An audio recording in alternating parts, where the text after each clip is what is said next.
20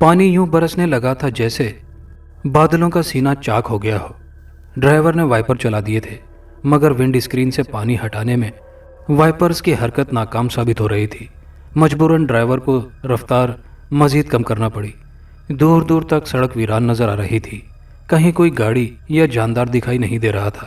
یہ صورتحال دیکھ کر ڈرائیور سیٹ کے ساتھ بیٹھتے ہوئے سپاہی نے ڈرائیور کو مخاطب کیا، نریندر، بارش بہت تیز ہو گئی ہے، بہتر ہوگا کچھ دیر کے لیے گاڑی یہیں سائڈ پر روک لو، بارش کا زور ٹوٹے گا تو پھر راؤنڈ مکمل کر لیں گے۔ نریندر نے گہری سانس لیتے ہوئے گاڑی ایک طرف روک دی اور جیب سے سگریٹ کا پیکٹ نکال لیا۔ یہ بھی صحیح ہے، راؤنڈ بھی لگا لیں گے، اور کیا کرنا ہے، ہونے والا تو کچھ ہے نہیں، فضول میں گشت کرنے کا فائدہ۔ اس نے ایک سگریٹ خود سلگایا اور ایک برابر بیٹھے ہوئے ساتھی کو دے دیا۔ اس کے علاوہ 2 سپاہی مزید گاڑی میں ہی موجود تھے، جو عقبی حصے میں بندوقیں سنبھالے بیٹھے ہوئے تھے۔ گاڑی کے شیشے فل چڑھے ہوئے تھے، اس کے باوجود انہیں سردی کا احساس شدید تر ہو رہا تھا۔ نریندر میاں، جب انسان ڈوب رہا ہوتا ہے تو بغیر سوچے سمجھے ہاتھ پاؤں چلاتا ہے، چاہے کچھ حاصل ہو یا نہ ہو۔ وہ خود کو یہ وشواس دلانے کی کوشش کر رہا ہوتا ہے کہ میں اپنے بچاؤ اور حفاظت کی پوری کوشش کر رہا ہوں۔ ہمارے بڑے بھی یہی کر رہے ہیں، خود کو بہلا رہے ہیں کہ ہم ہاتھ پر ہاتھ دھرے نہیں بیٹھے، مصیبت میں تو ہماری جانیں پڑی ہوئی ہیں۔ انہیں اس بات سے کیا غرض کہ انہیں کچھ فائدہ ہوتا بھی ہے یا نہیں، مزہ تو تب ہی ہے کہ ہمارے بڑے بھی ڈھانچوں میں بدل جائیں۔ نہ بڑے ہوں گے نہ ہم پر یہ عذاب ہوگا، نریندر نے کہا۔ وہ نہیں ہوں گے تو ان کی جگہ، بات کرتے ہوئے وہ چونک پڑا۔ ونڈ اسکرین پر وائپر چل رہا تھا اور پانی آبشار کی طرح گر رہا تھا۔ اس کی نظریں ونڈ اسکرین سے باہر سڑک پر جم کر رہ گئی تھی، جہاں فٹ پاتھ پر لگے بجلی کے پول کے نیچے کسی کی موجودگی کا شک سا گزر رہا تھا۔ اس کی نظروں کے تعاقب میں نریندر نے دیکھا، جہاں فٹ پاتھ پر لگے بجلی کے پول کے نیچے کوئی بیٹھا ہوا دکھائی دے رہا تھا۔ پانی کی موٹی چادر میں سے اس کا محض ہیولا ہی دکھائی دے رہا تھا۔ ملگجی سا اندھیرا اور پانی کا گدلا پن اسے صرف اس پول کے نیچے کسی کی موجودگی کا شک سا گزر رہا تھا۔ کیا وہاں کوئی موجود ہے؟ لگ تو یہی رہا ہے جیسے کوئی بیٹھا ہو۔ اتنی شدید ٹھنڈ اور بارش میں کون پاگل کا بچہ بھیگے گا؟ نریندر نے متحیر لہجے میں کہا۔ گاڑی اسی طرف لے چلو، ذرا دیکھے تو صحیح۔ نریندر نے گاڑی سٹارٹ کی اور اس پول کی جانب بڑھا دی۔ وہاں سچ مچ میں کوئی بیٹھا تھا اور موسلا دھار بارش میں بھیگ رہا تھا۔ نریندر نے ہیڈ لائٹس بھی آن کر دی اور گاڑی سیدھی اس کے سامنے لیتا چلا گیا، اور پھر جب گاڑی اس کے بالکل سامنے پہنچی تو بے اختیار نریندر کا پاؤں بریک پر جا پڑا۔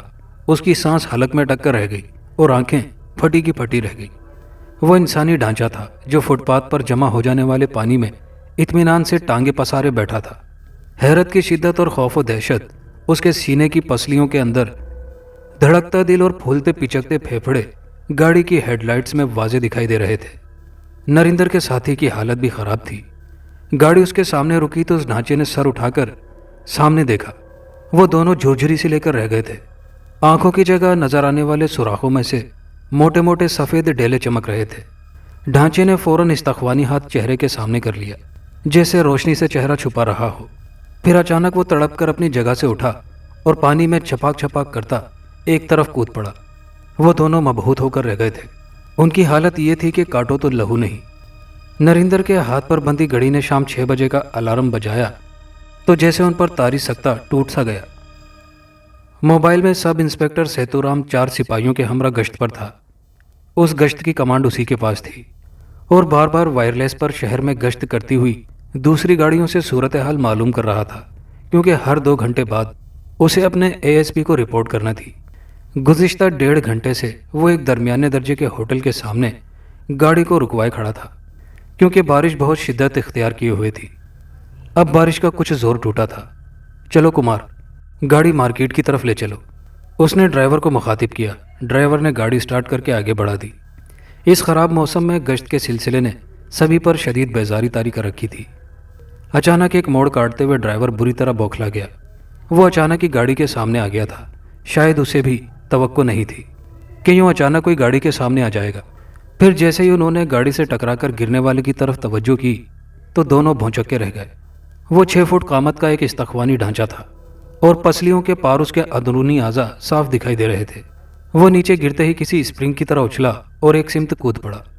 چند لمحوں کے لیے تو جیسے ان سب کے حواس سلب ہو کر رہ گئے تھے۔